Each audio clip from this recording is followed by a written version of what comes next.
Salam gənclər, bugün sizinlə bildiyimiz kimi konstitusiyamızın ilk bölməsi, tərkib hissəsi olan ilk fəslindən, yəni birinci bölməmiz ümumi iddialar və birinci fəslimiz isə xalq hakimiyyətindən bəhs edəcəyik. Demək, hər kəs yəqin ki, məlumatlıdır ki, konstitusiyamız 5 bölmədən, 12 fəsildən və eyni zamanda da 158 maddədən ibarətdir.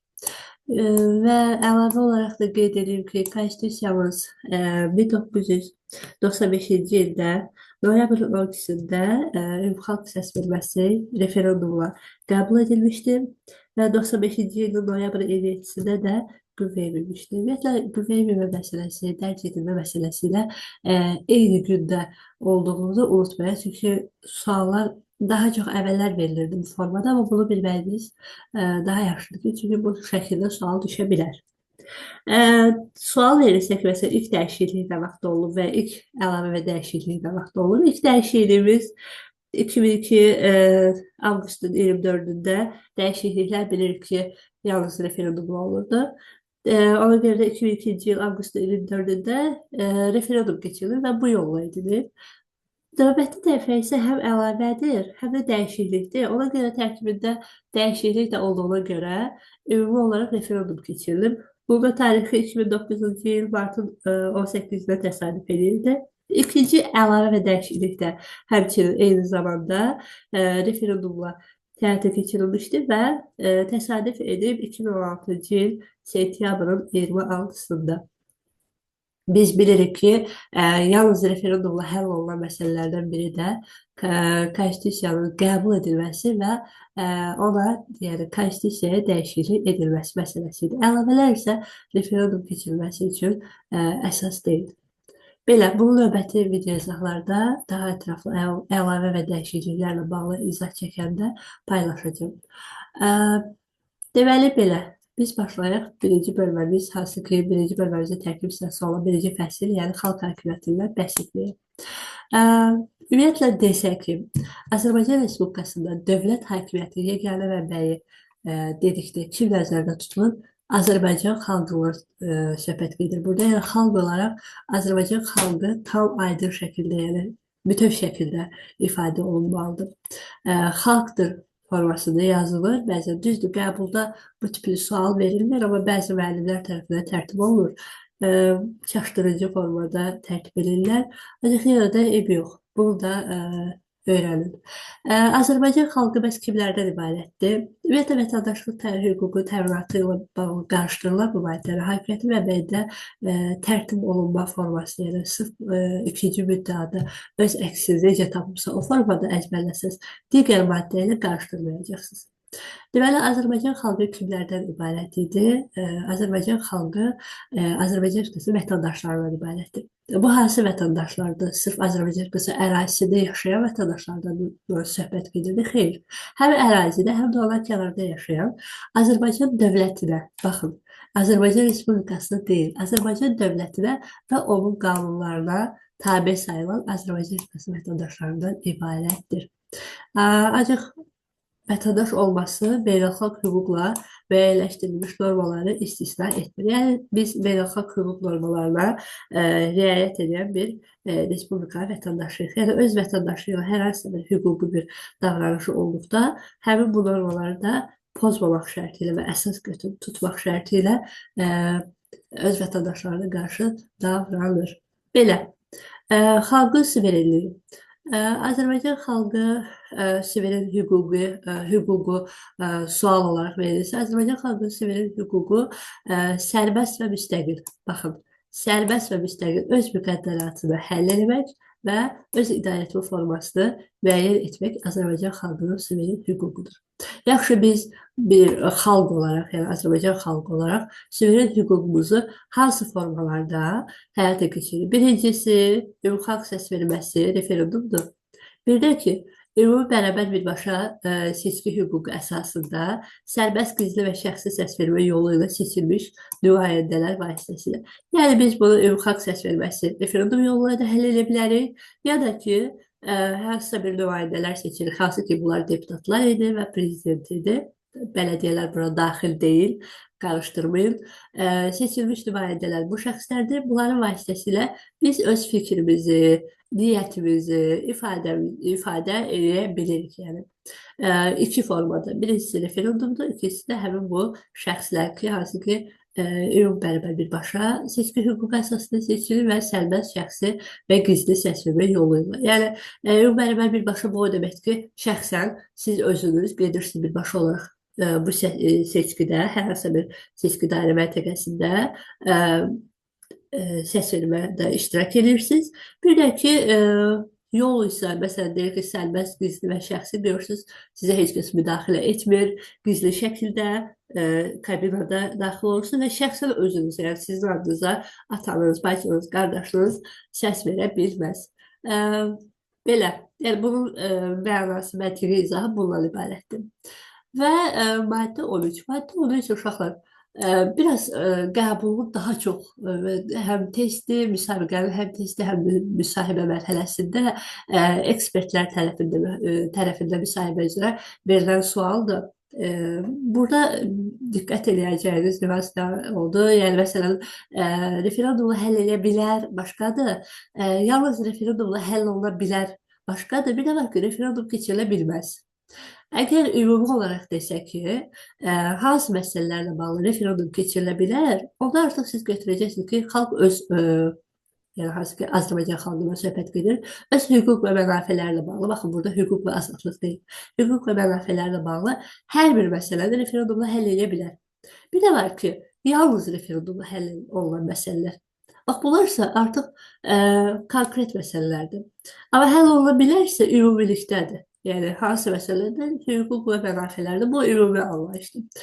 Amma yalnız desə, bu artıq konkret məsələlərdən gedir söhbət. Burada iki məsələdir. Birincisi, konstitusiyanın qəbul olunması, bayaq hansı ki, onunla bəhs etmişdik. Konstitusiyanın qəbul edilməsi və ona dəyişikliklər edilməsi. İkinci məsələ isə dövlət sərhədlərinin dəyişdirilməsi. Yəni, bu hallar, yəni bunlar heç bir halda hər hansı bir qurum, məsələn, qanunverici hakimiyyəti tərəfindən qəbul olunacaq bir qanun və yaxud da ki, qərar layihəsi ola bilməz. Sırf bu məsələlər, sırf konstitusiyanın qəbul edilməsi və ona dəyişiklik edilməsi xalqın səlahiyyətində olan bir məsələdir. Burada hansı ki, biz referendum yolunda həll edirik. Bir də var ki, dövlət sərhədləri dəyişdirilməsi. Baxın, məsələn, bizim dövlət sərhədlərimiz pozulmuşdu vaxtilə Ermənistan Respublikası tərəfindən və dövlət sərhədlərini birbaşa olaraq prezident bu barədə fərman imzalaya bilməz ki, dövlət sərhədi dəyişdirilsin. Və yaxud da ki, Milli Məclisin səlahiyyətində deyil ki, buna bağlı qanun qəbul etsin. Ona görə də birbaşa olaraq məsələ, yəni məsələn, desə ki, inzibati ərazi bölgüsü desə, hə, onda Milli Məclis 63 səs çoxluğu ilə həll etdiyi məsələlərdə qəbul edə bilər. Amma qanun şəklində bu da. Amma desə ki, dövlət sərhədlərinin dəyişdirilməsi, bu tamamilə yanlış bir fikir olar. Və gələk referendum ümumiyyətlə keçirilə bilməz bu barədə vergilərdir və dövlət büdcəsidir. Birinci məsələ. İkinci məsələ amnistiya və əfv etmə. Müvafiq olaraq amnistiya və əfv etmə, amnistiya Milli Məclis tərəfindən həyata keçirilirdi. Əfv etmə isə belə deyək, şəxsin əfv edilməsindən söhbət gedir burada prezident tərəfindən. Amnistiya isə Milli Məclis tərəfindən kütləvi halda həbsdə olanların amnistiyaya düşməsidir. Və hansı ki, üçüncü məsələ isə seçilməsi və təyin edilməsi və ya təsdiq edilməsi müvafiq olaraq qanunverici və ya icra hakimiyyəti orqanlarının səlahiyyətlərinə aid edilmiş vəzifəli şəxslərin seçilməsi, təyin edilməsi və ya təsdiq edilməsi. Yəni, bu o deməkdir ki, tutaq ki, vitse-prezidentin vəzifəyə təyin edilməsi. Bu artıq birbaşa olaraq prezidentin səlahiyyətindədirsə, və ya da ki, baş nazirin vəzifəyə təyin edilməsi, baş prokurorun vəzifəyə təyin edilməsi, Konstitusiya Ali Apellyasiya Məhkəmə hakimlərinin vəzifəyə təyin edilməsi və yaxud da ki, digər məhkəmə hakimlərinin vəzifəyə təyin edilməsi. Bunlar müvafiq olaraq prezident və ya Milli Məclisin səlahiyyətində olan şəxslərdir olduğuna görə müvafiq olaraq qanunverici ya da icra hakimiyyətində gedir söhbət. Bunların səlahiyyətlərində olduğu məsələlərə aid olduğuna görə bununla bağlı referendum ümumiyyətlə keçirilə bilməz. Məsələn, tutaq ki, hansısa bir rayonun icra hakimiyyəti başçısıdır. birbaşa olaraq prezidentin səlahiyyətindədir ki, o vəzifəyə təyin etsin onu. Bununla bağlı referendum keçirilməsi olmaz. Mümkün deyil, yəni belə bir hal. Xalqı təmsil etmək hüququ. Xalqı kimlər təmsil edə bilər? Xalqı seçdiyi səlahiyyətli nümayəndələr var. Hansı ki, biz o şəxsləri hansı formada necə seçdiyimizi də artıq bəhs etdik. Həmin o səlahiyyətli nümayəndələr xalqın adından danışa bilər. Xalqın adına müraciət edə bilər, xalqı təmsil edə bilər. Amma bundan başqa heç kəsin xalqı təmsil etmək, xalqın adından danışmaq, xalqın adına müraciət etmək hüququ yoxdur. Bəzən suallarda çıxış etmək yazılır. Çıxış etmək yəni yanlışdır. Yalnız təmsil, müraciət və danışmaqdır. Gələk indi xalqın vahidliyi maddəsinə, Konstitusiyamızın 5-ci maddəsində təbii ki, xalq olaraq vahidik, yəni bütövük, birik və xalqın vahidliyi təbii olaraq sual versə ki, dövləti təməlli nə təşkil edirdi? Təbii ki, biz xalq olaraq bütöv olsaq ki, Azərbaycan dövlətinin təməli möhkəm olar. Ona görə də dövlətin təməlli təşkil edən xalqın vahidliyi idi. Yaxşı, bəs deyirik ya, bu Azərbaycan Respublikası belə, Azərbaycan dövləti belə. Bəs bu Azərbaycan Respublikası kimlərin vətənidir? Təbii ki, Azərbaycan Respublikası vətəndaşlarının ümumi və bölünməz vətənidir. Hakimiyyəti ümumiyyətlə xalqı təmsil etmək və hakimiyyətin mənimsənməsinə yol verilməməsi biraz biri digərinə əsas verən bir maddədir. Yəni, xalqı kim təmsil edə bilər filan, məsələn, seçilmiş səlahiyyətli nümayəndələrdir. Amma hakimiyyətin mənimsənməsi isə, məsələn, desək ki, bu şəxslər xalqı hakimiyyəti mənimsəyə bilər, xeyr. Yəni, xalqı təmsil edə bilərlər. Amma hakimiyyəti mənimsənməsinə yol verilmir. Azərbaycan xalqının heç bir hissəsi və yaxud da ki, səlahiyyət verirsə, seçdiyi səlahiyyət nümayəndəsi, o, belə deyək, hakimiyyəti mənimsəyə bilməz. Xalqı sadəcə təmsil edə bilər. Xalqın adına danışa bilər, müraciət edə bilər. Amma mənimsəmək olmaz. Xalqın heç bir hissəsi sosial qrupdur, təşkilatdır, hər hansısa bir şəxsdir. Bunlar hakimiyyətin həyata keçirilməsi səlahiyyətini mənimsəyə bilməzlər. Əgər sual verirsə ki, isə xalqa qarşı ən ağır cinayət nədir? Hakimiyyətin mənimsənməsi. Bununla ilk fəslimiz, xalq hakimiyyəti ilə bağlı olan fəslimiz izahı bu qədər. İndi növbəti fəsillə bağlı izah videosu çəkib paylaşacağım.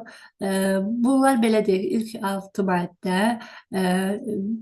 sırf hakimiyyətlə bağlı, yəni özəyidir də, belə deyək, konstitusiyanı. Bunları birbaşa olaraq əzbər şəkildə və mükəmməl formada öyrənməyiniz məsləhət görürəm, tövsiyə edirəm. Çünki müsahibədə də bu barədə suallar çox düşür və test mərhələsində də buna bağlı çox sual düşür. Çünki bəzən kiçik olub diqqət yetirilməyən nüans olur.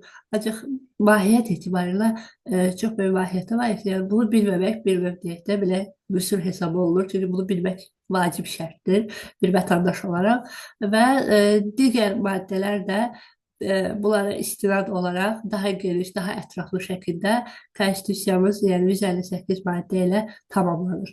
Hər birinizə uğur arzulayıram. Uşaqlar sadəcə olaraq izlədikdən sonra çalışın ki, bəyənəsiniz, fikirlərinizi bölüşəsiniz ki, daha çox insan qarşısına çıxsın. Bir də izləməyi alın kanalımızı ki, dediyim ki, daha çox insan faydalana bilsin. İzlədiyiniz üçün təşəkkürlər.